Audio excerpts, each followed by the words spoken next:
m'appelle Valentin Boussou. Je coanime cette émission avec Clifford. Je ne vais pas me présenter plus longtemps. Cela fera un sujet de vidéo à faire ensemble. Laissez-moi changer et commençons. Le Pavillon d'or, ou de son nom original Kinkakuji, est un roman de l'auteur japonais Yukio Mishima, publié en 1956.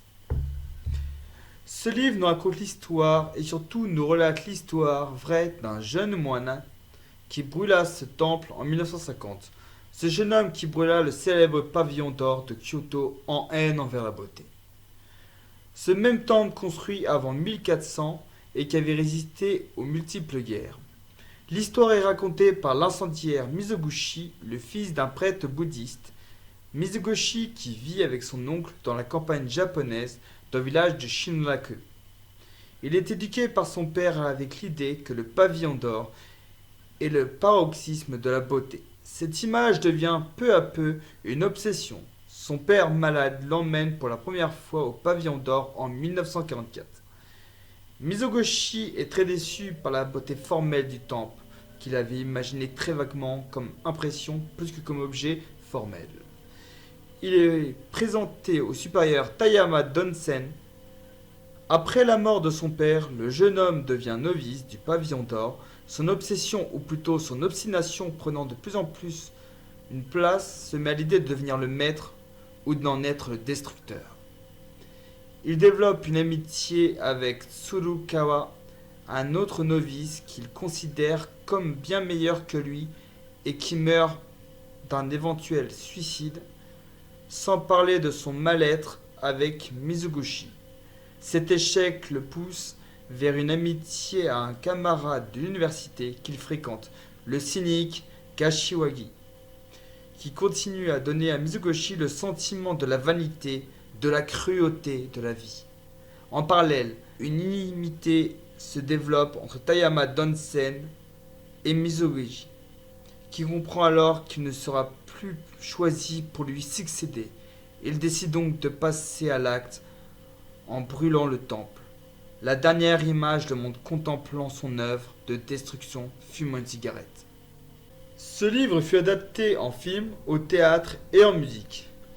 Mais nous ne sommes pas là pour traiter des films et de multiples adaptations cinématographiques ou de tout autre genre que je n'ai pas vu ni entendu.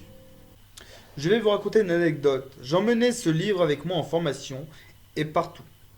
Et cela arrivait que certaines personnes jettent un œil à ma lecture et le résumé en quatrième de couverture ne résume qu'un seul passage du livre et ce résumé, pour les personnes ne l'ayant pas lu, font penser que je lis un livre érotique et étrange. Voici le résumé. Sans rien changer à sa pose, parfaitement protocolaire, la femme tout d'un coup ouvrit le col de son kimono. Mon oreille percevait presque le crissement de la soie frottée par l'envers raide de la ceinture. Deux cintres de neige apparurent. Je retins mon souffle. Elle prit dans un de ses mains l'une des blanches et opulentes mamelles, et je crus qu'elle se mettait à la pétrir. L'officier, toujours agenouillé devant sa compagne, tendit la tasse d'un noir profond. Sans prétendre l'avoir à la lettre vue, j'eus du moins la sensation nette, comme si cela se fût déroulé sous mes yeux, du lait blanc et tiède giclant dans le thé, dont l'écume verdâtre emplissait la tasse sombre. Si apaisant bientôt en ne laissant plus traîner à la surface que des petites taches de la face tranquille du breuvage troublé par la mousse laiteuse.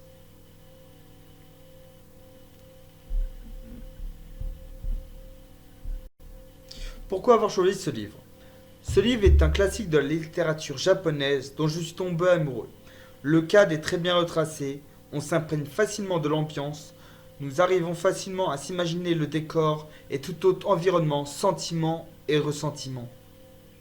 Voici un point qui peut être compliqué à comprendre, mais brûler ce temple est bien sûr un crime et doit être puni. Vous pouvez vous dire que c'est atroce, mais à la fois, en étant dans cette lecture, vous comprendrez cet acte. Vous ressentirez le dégoût, le rejet, l'amour. Comme vous l'avez compris, je vous recommande ce roman.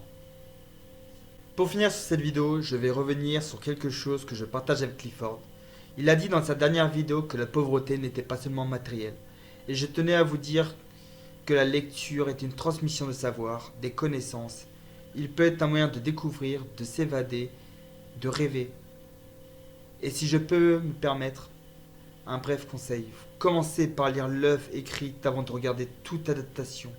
En effet, j'ai pu lire des œuvres littéraires qui m'ont captivé et pourtant ne pas réussir à me reconnaître dans l'adaptation cinématographique. Est-ce que l'imagination est plus forte que le visuel? Je vous laisse vous faire votre avis. C'était Valentin. Je vous dis à plus tard. Let it go.